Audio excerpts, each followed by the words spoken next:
What's up guys, and in today's video I'll be giving you guys some bank fishing salmon spots. Now this isn't a part 2 to the original one. This is just a strictly salmon fishing video, so you might see some repeats of the original video, and if you haven't checked that video out, I'll link it in the top right hand corner, so go do check that out, because I do give some salmon spots in that video as well.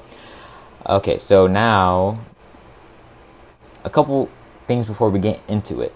One thing you have to understand is that salmon are coming through the river anyway. So what I mean by that is that, let's say a group of salmon wants to go to the American River, right? The American River over here.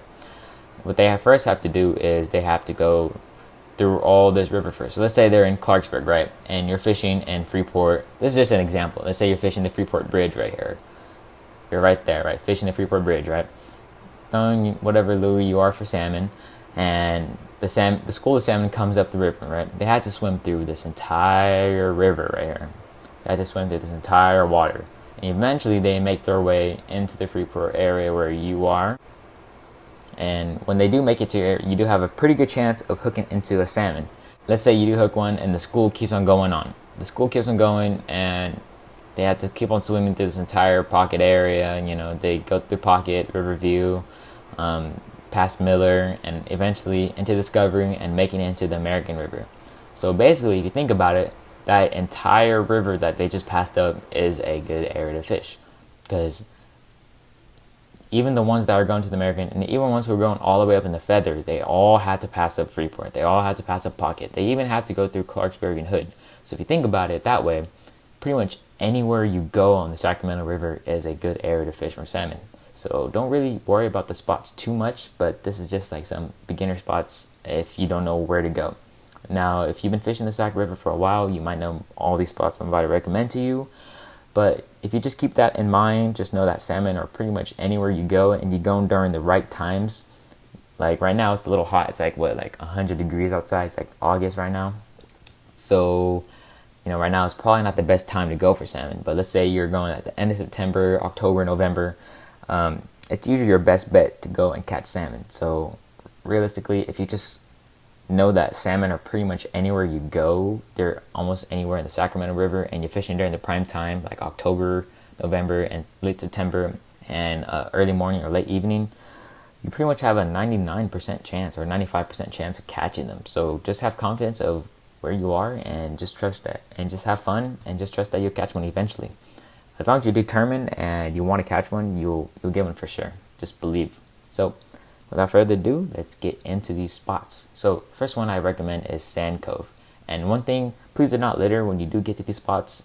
We do not want our fishing areas to get closed because people littering, so please do not litter. But yeah, Sand Cove is a good area. I think you do have to pay to get in. I'm not pretty sure. I kind of forgot last time I've been there, but I think you do have to pay. But it is a good area to fish. They call it Sand Cove for a reason, because it's just a sand flat kind of. And I've seen some pretty good salmon being caught over here in Sand Cove. So do check that out if you are new to the area. You could go check that out. It's a hot time during October, during the prime salmon season. So it might be fishing shoulder to shoulder, but if you get there early enough and get a spot, it is definitely a good spot to fish. Okay, so the next one would be Discovery Park. Now, Discovery Park is a pretty big park. It's just like this entire area right here. But this is a good area to fish because this is where the American and the Sacramento River meet. Right here, as you can see. And right here, look, there's even a boat right here. But like I said in the other video, this park is a good place to fish. You just walk down the sandy area and you'll catch all the salmon that are coming through the American River. Right here. This entire area right here is usually a good spot. But if you do not want to fish that area, you can go downriver a bit and catch the salmon that are coming in from over here up, and eventually they make their way over here where you're fishing at. And yeah, so you have a good chance of catching them there. Now another thing is another spot would be the waterfront. There's always people fishing here during the salmon season, and there's almost a guarantee. There's always salmon being caught here every single year. And if you go on YouTube and you search up Sacramento River salmon, I'm pretty sure you'll find some videos on them fishing here in the waterfront. So if you don't mind fishing shoulder to shoulder, then this spot is a good spot for you as well. So is Sand Cove. If you don't mind fishing shoulder to shoulder, then this spot is good for me. I kind of don't like fishing shoulder to shoulder, so I kind of like I like my elbow space though. But look, you can see even all these boats lined up right here. But yeah, definitely a good spot though. Okay, so now going down river a little bit, Miller Park is a good area to fish. One, because there's always some sort of hot action on salmon over here. Like I always hear something about Miller Park during the hot salmon season. I think you do have to pay to get in, but what you can do is just park like what these cars did. You can just park right next to these big cylinders right here. I don't know what they are. Just park right there and walk into the park over here, and you won't have to pay at all. But you know, if you do want to pay, you just pay and you park along this entire area right here, and you have this entire bank to fish pretty much. It's a good salmon area, and I always hear some good salmon being caught, some good numbers of salmon being caught here in Miller. So definitely check that out if you're new to the area. Freeport. Oh, Freeport is another good area. I have a lot of confidence in Freeport. I've caught most of my salmon in Freeport, and there's always some sort of salmon being caught here as well. I'm pretty sure if you search up Sacramento River fishing, you'll see salmon fishing. You'll see a whole bunch of videos on Freeport as well. Like they're fishing in the Freeport area. So do check Freeport out, and I'll show you where you would park. I'm gonna go street view for you real quick.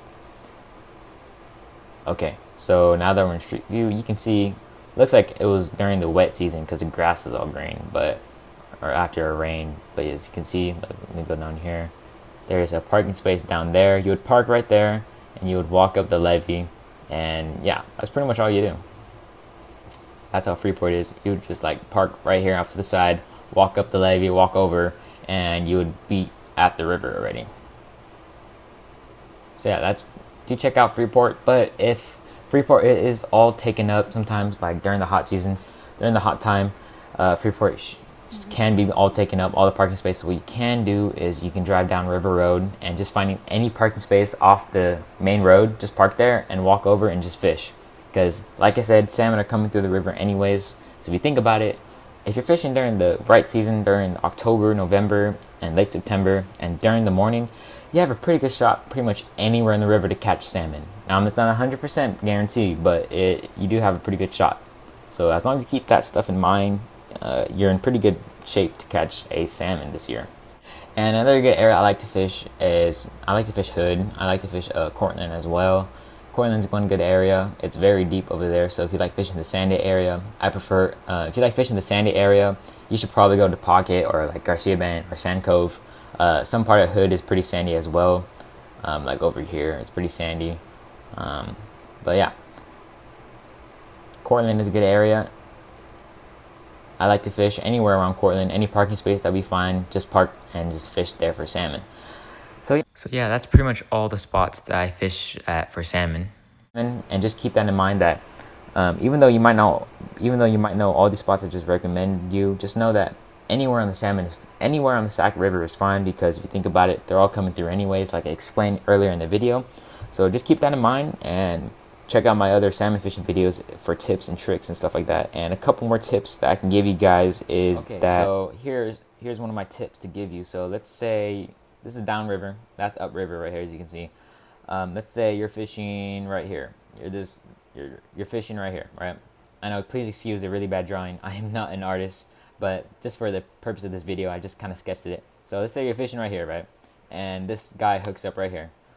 Let's say this guy hooks up. There's going to be a school of salmon that's right here that eventually makes their way up to where you're at. So you have a good chance of hooking up. So if this guy hooks up, the school of salmon is going to be coming up, and eventually these guys are able to hook up as well if the salmon are pretty moody that day. It just depends. All salmon are different, but if this guy hooks up, you have a good chance of that school of salmon coming up to where you are and where you have a good chance of catching them. Now, let's say you're fishing over here and this guy hooks up, or this guy hooks up into a salmon. What you can do is you can walk all the way over here and try to catch that school of salmon that's upriver already. Just try not to get in this guy's way, but you can walk all the way upriver and try to catch that school of salmon that just passed by. Because what that school of salmon did is that they passed you up and they passed this guy up, and this guy happened to hook into one of the salmon, and the school of salmon's up here. So if you think about it, you can go all the way over here and hook up to that school of salmon as well. So just keep that in mind when you guys are out there. And another thing is that if you see seals, that's usually a good sign. Because one time I was out there striper fishing one time, and I was getting a lot of bites, and I hooked into like a 20-incher, I think, and I got a couple bites after that as well. And what happened is the bite died down when the seal showed up. So what I'm thinking was the seal was chasing all the striper upriver, or the striper were hanging out where I was hanging out, where I was fishing, and the seal came up to eat the striper, so the striper ran upriver. It's the same thing with salmon. If the salmon are coming upriver, the seals are going to be chasing them. So the seals are a good indicator that fish are in the area, but it's also a bad thing because they could be scaring away the fish at the same time. So if you do see fish, if you do see a seal, if you do see a seal, then that's usually a good indicator that there are fish in the area. And another tip to give you is that if you do see salmon jumping or rolling, that's usually a good sign that they're higher up in the water column. So what you want to do is throw whatever you're using, like if you're using jerkbait, use a shallower diving jerkbait, or if you're using a flying sea, retrieve the flying sea faster, higher in the water column. Because if you see them jumping and rolling across the surface, if you see a salmon jump or rolling, that usually means they're higher up in the water column. So just throw whatever bait you have higher up in the water column, and you will more likely catch the salmon. So I hope these tips help you guys. Thanks for watching. Tight lines, guys. Peace out.